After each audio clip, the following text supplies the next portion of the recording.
नवरात्रि में माता की गोदी यानी कि खोइचा कैसे भरें, उसमें क्या सामान होना चाहिए, कब भरना चाहिए, अष्टमी को या नवमी को, और बाल कब धोएं, नाखून कब काटें, और दसवीं के दिन भी क्या कुछ नियम होते हैं, यानी कि अष्टमी और नवमी और दसवीं साथ ही इन तीनों दिनों में क्या कुछ नियम हमें फॉलो करने होते हैं, कौन कौन सी पूजा होती है, किस तरह से कन्या पूजन होता है। तो आज का व्लॉग जो है, वीडियो जो है इसी बारे में है, तो बने रहिएगा एंड तक, बहुत ही इंफॉर्मेटिव होने वाला है। साथ साथ कि हमारी रोज़ की जो पूजा है बैकग्राउंड में वो चलती रहेगी, किस तरीके से घर और मंदिर में पूजा होती है।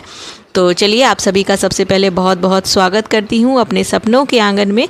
तो चलिए सबसे पहले बात करते हैं कि अष्टमी के दिन जो है क्या कुछ नियम हमें फॉलो करने होते हैं। तो सबसे पहले बता दूं कि अष्टमी के दिन जनरली जो है लोगों के यहाँ माँ की जो गोदी भरते हैं, यानी कि जो सुहाग वगैरह चढ़ाते हैं, कुछ लोग डलिया चढ़ाते हैं, वो भरने का नियम होता है। उसको खोइचा भी बोलते हैं। कुछ लोग जो है उसको माँ की गोदी भरना, कुछ भी जैसे जो आपके यहाँ बोला जाता है, और सब लोगों के यहाँ नियम थोड़े थोड़े से डिफरेंट होते हैं।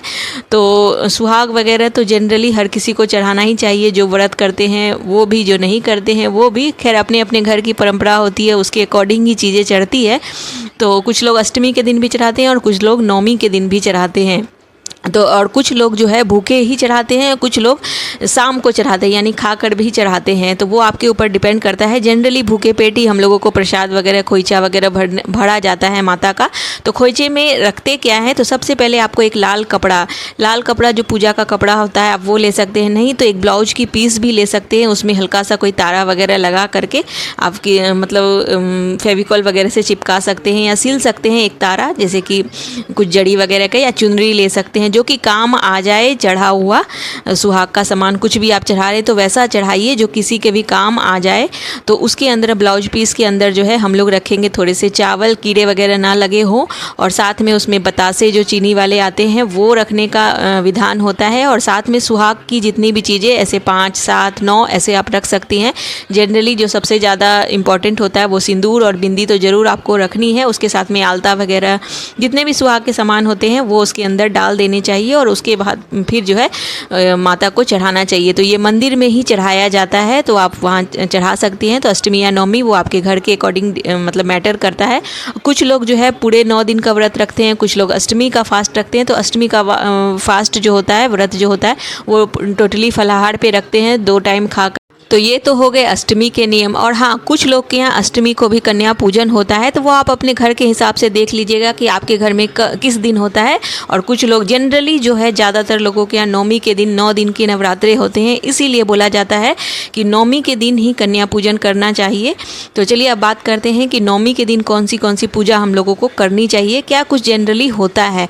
तो सबसे पहले तो कन्या पूजन तो उस दिन होता ही है, यानी कि कन्या को जो हम लोग जमाते हैं वो 5, 7, 9, जनरली 9 कन्या को ही जिमाने का विधान होता है। अगर आजकल जो है कन्या वगैरह की दिक्कत होने लगी है, कन्या आपको नहीं मिलती है, तो आप 9 जगह थाली सजा करके गाय वगैरह को खिला सकते हैं या परोसा भिजवा सकते हैं। तो बहुत कुछ ना कुछ आदमी इस तरीके से नियम वगैरह अगर नहीं फॉलो कर पा रहे हैं किसी रीज़न की वजह से, कुछ लोग ऐसी जगह पे रहते हैं जहाँ लड़कियाँ जो है वो नहीं मिलती है, कन्या नहीं मिलती है, तो आप गाय को दे सकते हैं 9 जगह थाली सजा करके। तो कुछ इस तरीके से कर सकते हैं। और नवमी के दिन ही हवन वगैरह, जिनके यहाँ कलश स्थापन हुआ होगा, नवमी के दिन ही जो है लास्ट पूजा वाले दिन हवन होता है। उसी दिन जो पारण जो बोलते हैं उसी दिन हो जाता है। और साथ में जो है कलश वगैरह जिनके यहाँ स्थापना होती है, कलश को उसी दिन हिला देते हैं, ताकि जो है नेक्स्ट डे दसवीं के वाले दिन इसका जो है पारण होता है।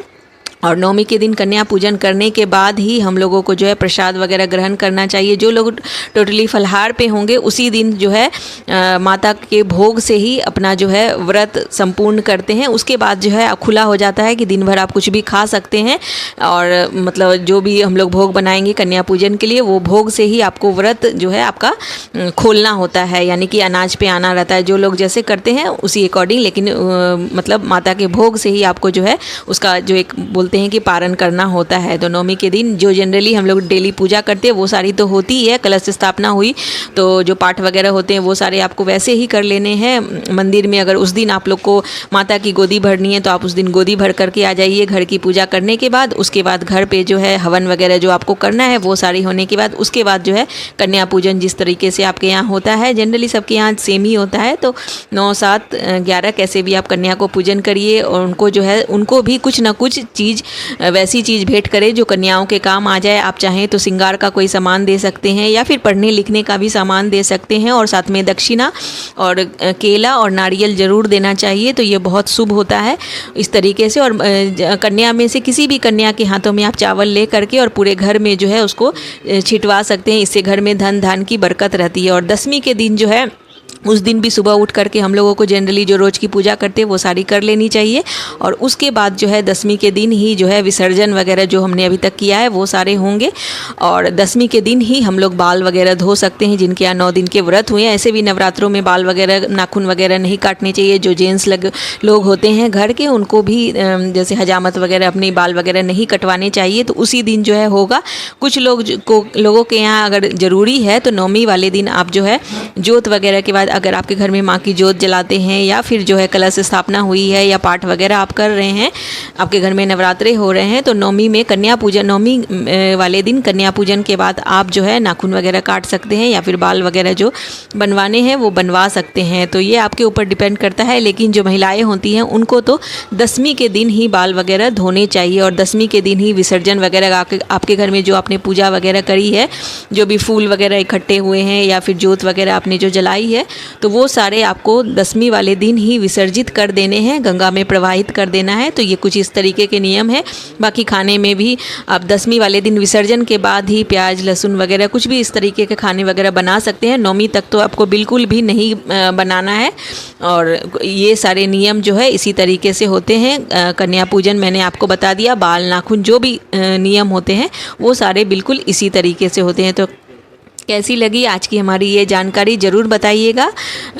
तो थोड़ी सी भी पसंद आई हो तो चैनल पे नए हैं तो प्लीज़ सब्सक्राइब कर लीजिएगा। मिलते हैं नेक्स्ट वीडियो में।